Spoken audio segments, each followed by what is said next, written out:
Salam kekasih Tuhan, dimanapun saudara berada, jumpa lagi dengan Elia Ministry Channel. Di momen Natal kali ini, secara khusus saya ingin membagikan renungan Natal. Semoga renungan Natal kali ini memberkati saudara sekalian. Jadi beberapa minggu yang lalu ketika saya menyembah, Tuhan memberikan visi kepada saya untuk mengangkat satu tema Natal untuk semua.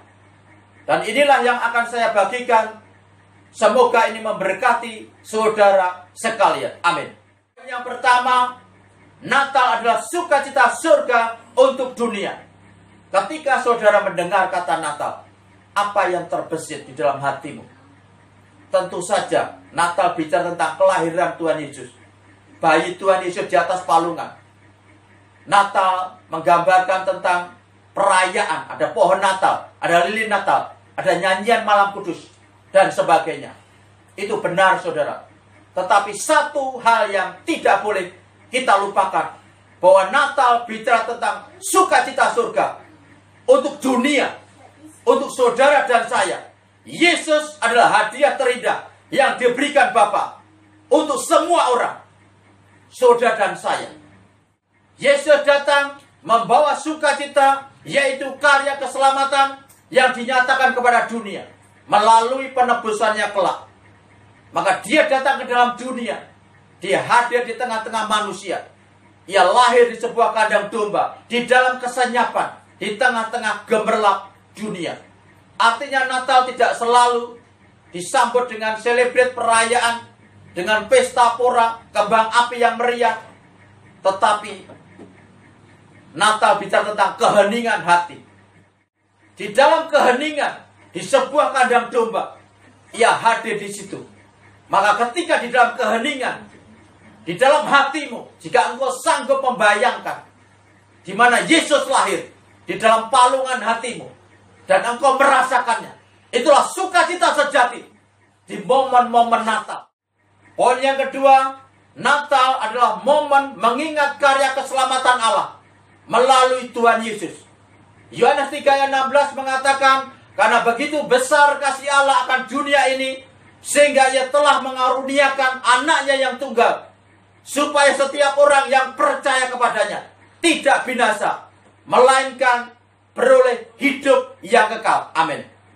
Jadi Lukas 1 ayat 30, kata malaikat itu kepadanya, jangan takut hai Maria, sebab engkau beroleh kasih karunia di hadapan Allah. Ayat 31, sesungguhnya engkau akan mengandung dan akan melahirkan seorang anak laki-laki, dan hendaknya engkau menamai dia Yesus. Kasih Allah kepada dunia yang disebut Yohanes 3 ayat 16 itu dinyatakan melalui perantaraan Maria. Artinya di dalam keterbatasannya sebagai manusia, Maria telah beroleh kasih karunia Allah.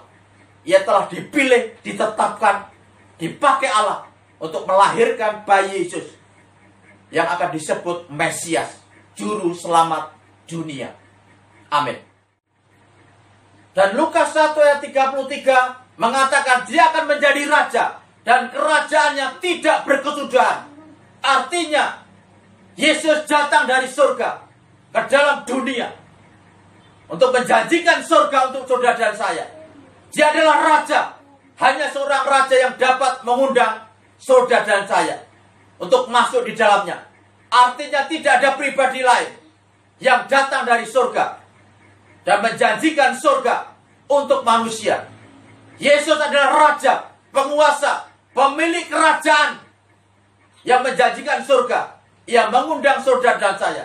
Maka ia datang ke dalam dunia untuk menyatakan karya keselamatannya, supaya setiap orang yang menerimanya memperoleh karya keselamatan untuk masuk di dalam kerajaan surga, menjadi ahli waris kerajaan surga. Haleluya. Poin yang ketiga, mengapa semua orang harus menyambut Natal? Ada 3 alasan kebenaran yang Tuhan ajarkan kepada kita. Yang pertama, Adam diciptakan sebagai anak. Dari sejak semula, Tuhan menciptakan Adam sebagai anak. Allah menciptakan Adam sebagai anak, maka tandanya Allah memberikan otoritas penuh untuk memelihara Taman Eden, mengelola dan menikmatinya. Ia memperoleh kehidupan yang eksklusif di Taman Eden. Ia selalu menikmati hadirat Allah. Maka hubungan yang terjalin di Taman Eden adalah hubungan antara Bapa dengan anak. Maka hubungan yang terjalin antara Adam dan Allah di Taman Eden adalah hubungan Bapa dengan anak, bukan hubungan Bapa dengan hamba. Itulah status manusia pertama, diciptakan sebagai anak. Keintiman hubungan antara Adam dan Allah di Taman Eden ini menjadi cerminan dari keintiman hubungan antara seorang Bapa dengan anak. Ini akan menjadi gambaran untuk karya keselamatan di dalam dunia. Amin. Sebuah keintiman dari suatu relasi hubungan antara Allah dengan Adam di Taman Eden dan hak keeksklusifan yang diperoleh Adam itu tercermin, digambarkan dari tradisi kehidupan orang Yahudi. Sebab keselamatan datang dari suku Yahudi. Yesus lahir sebagai seorang Yahudi. Maka kita harus belajar tradisi kultur hidup seorang Yahudi. Amin.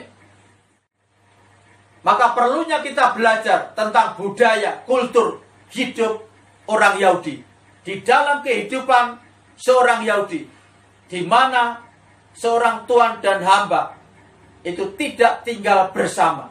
Mereka tinggal terpisah. Seorang hamba tidak tinggal di dalam rumah tuannya, tetapi tinggal di luar. Hanya anak yang tinggal di dalam rumah tuannya. Seorang tuan tidak tinggal bersama dengan hambanya. Seorang hamba tinggal di luar. Seorang hamba tidak tinggal di dalam rumah tuannya.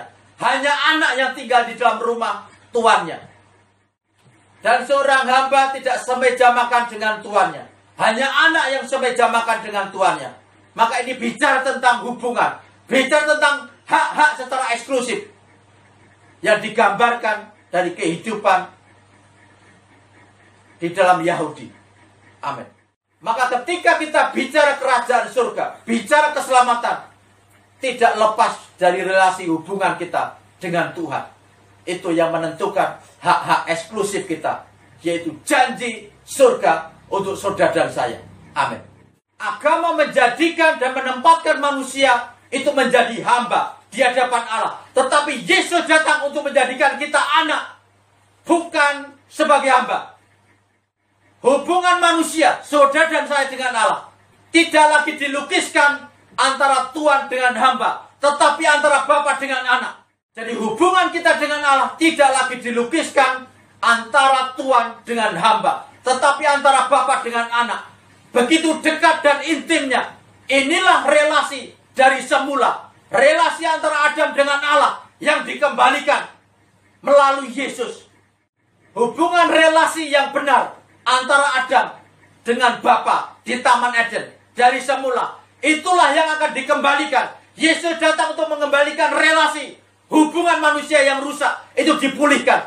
Sehingga keeksklusifan hak-hak kita sebagai manusia akan dikembalikan, yaitu janji keselamatan kita. Sebab surga adalah tempat kita berasal. Di sanalah kita akan kembali untuk memperoleh janji-janji yang Tuhan sediakan. Amin. Untuk kita dapat masuk ke dalam rumah Bapa yang di surga, kita harus memiliki relasi. Seorang hamba tidak bisa masuk, hanya seorang anak. Artinya, jika kita tidak memiliki relasi, jika manusia tidak memiliki relasi, hubungan yang benar, yang dilukiskan hubungannya seperti seorang bapa dengan anak, bagaimana bisa kita masuk di dalam kerajaan surga, masuk ke dalam rumah Tuhan. Amin. Untuk kita dapat masuk ke dalam rumah Bapa yang di surga, kita harus memiliki relasi. Seorang hamba tidak bisa masuk, hanya seorang anak. Artinya tidak memiliki relasi, hubungan yang benar, yang dilukiskan seperti seorang bapa dengan anak. Bagaimana mungkin manusia dapat masuk ke dalam rumah Tuhan, yaitu surga yang kekal? Tidak akan mungkin. Semua orang harus menyambut Natal. Poin yang kedua, Yesus datang ke dalam dunia untuk menebus dosa semua manusia. Siapa yang tidak mempunyai dosa? Bayi mempunyai dosa atau tidak, saudara? Dunia hanya mengenal dosa perbuatan. Tetapi Alkitab mengajar ada dosa warisan. Itulah kodrat dosa yang kita terima dari Adam. Jadi walaupun seorang masih bayi dilahirkan, tidak serta-merta suci. Sudah ada dosa di dalam darahnya. Artinya semua orang yang hidup di muka bumi ini perlu penebus. Pertanyaannya, dengan apa manusia menebus dosanya? Dengan hartanya? Dengan uangnya? Dengan usahanya? Amal solehnya? Dengan darah binatang? Bisa tidak? Jika saudara menggadaikan sebuah perhiasan emas senilai 10 juta, ketika saudara harus menebusnya, saudara harus menebus dengan nilai yang sama.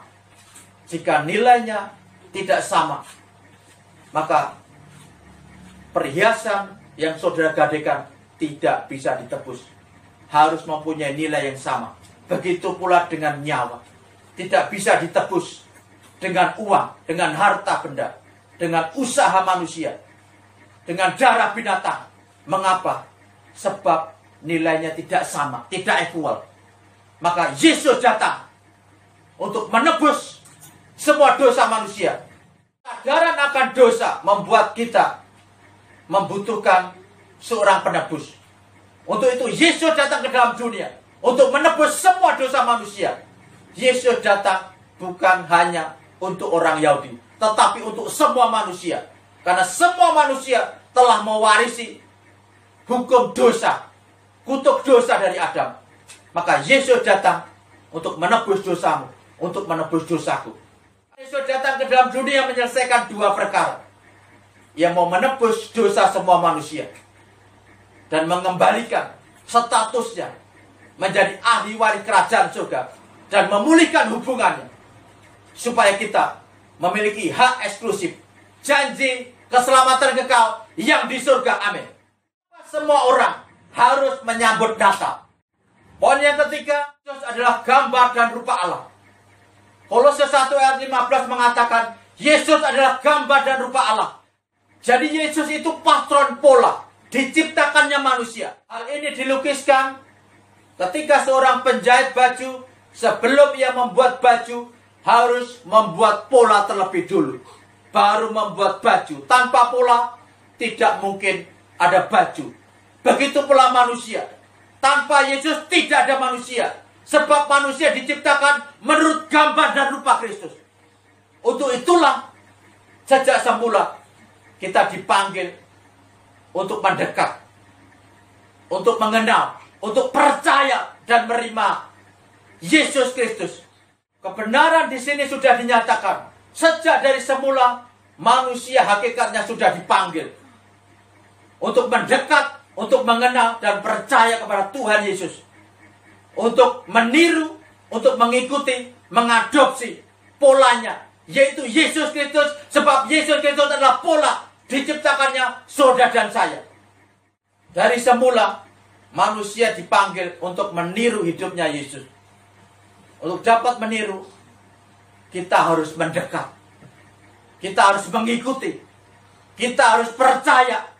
Roh Kuduslah yang akan menceritakan bagaimana hidupnya Yesus yang benar dan berkenan. Itulah alasan saudara dan saya, semua orang harus menyambut dia, harus menyambut Natal. Amin. Hai semua orang, mari kita sambut Natal. Sebab Yesus datang ke dalam dunia. Dia Raja yang menjanjikan surga untuk saudara dan saya. Dia mau menebusmu, untuk mengembalikan statusmu sebagai ahli waris kerajaan surga. Dan dia memulihkan hubunganmu supaya kita memiliki hak-hak eksklusif di hadapan Allah. Tuhan Yesus datang, sambutlah dia. Natal adalah momen yang bersejarah, yang dicatat Alkitab sebagai suatu karya keselamatan yang dinyatakan kepada dunia. Berita Natal adalah sukacita bagi dunia. Maka sambutlah Natal dengan hatimu.